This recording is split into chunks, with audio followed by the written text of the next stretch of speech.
Hey hi people, welcome to ఒక చిన్న ఆశ. Last ఎపిసోడ్లో రవికి ఒక విషయం అర్థమైంది. ఆ లెటర్స్ తనకి ఒక్కడికే కాదు, ఇంకా చాలామందికి వస్తున్నాయని. కానీ అసలు ఆ లెటర్స్ ఎవరు రాస్తున్నారు?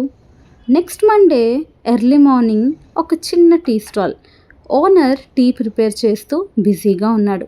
కస్టమర్స్ ఒక్కొక్కరుగా వస్తున్నారు. ఆ రష్ మధ్యలో ఒక ఓల్డ్ మ్యాన్ సైలెంట్గా ఒక కార్నర్లో కూర్చున్నాడు. టీ ఆర్డర్ చేశాడు, కానీ తన ఫేస్లో హ్యాపీనెస్ కనిపించట్లేదు. టీ గ్లాస్ టేబుల్ మీద పెట్టినప్పుడు దాని పక్కన ఒక స్మాల్ వైట్ లెటర్ ఉంది. టీ స్టాల్ ఓనర్ కూడా అది పెట్టలేదు.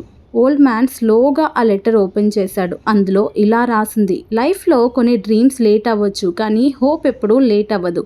ఆ లైన్ చదివిన తర్వాత ఓల్డ్ మ్యాన్ ఫేస్ మీద ఒక స్మాల్ స్మైల్ వచ్చింది. చాలా రోజుల తర్వాత టీ కంప్లీట్గా తాగాడు. వెళ్తూ టీ స్టాల్ ఓనర్కి ఒక మాట చెప్పాడు: థ్యాంక్ యూ. కానీ టీ స్టాల్ ఓనర్కి ఆ లెటర్ గురించి ఏమీ తెలీదు. అదే టైంలో రవి ఆ టీ స్టాల్కి రీచ్ అయ్యాడు. టేబుల్ మీద లెటర్ కవర్ మాత్రమే మిగిలింది. రవి ఆ కవర్ని చూశాడు. వెనక మళ్ళీ అదే సింబల్. రవికి క్లారిటీ వచ్చింది. అన్ని లెటర్స్ మీద ఒక్కటే స్టార్ సింబల్. ఇవన్నీ ఒక్కరే రాస్తున్నారా, లేదా ఈ స్టార్ వెనకాల ఏమైనా సీక్రెట్ ఉందా? రవి టీ స్టాల్ నుంచి బయటకు వస్తుంటే రోడ్ ఆపోజిట్ సైడ్లో హుడ్డీ వేసుకున్న ఒక మనిషి కనిపించారు. ఇంకో వైట్ కవర్ని పోస్ట్ బాక్స్లో పెట్టాడు.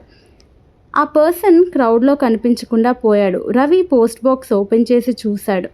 లోపల ఒక లెటర్. దాని మీద నెక్స్ట్ రవి అని ఉంది. నెక్స్ట్ ఏమవుతుందో నెక్స్ట్ ఎపిసోడ్లో చూద్దాం. To be continued. Bye bye people.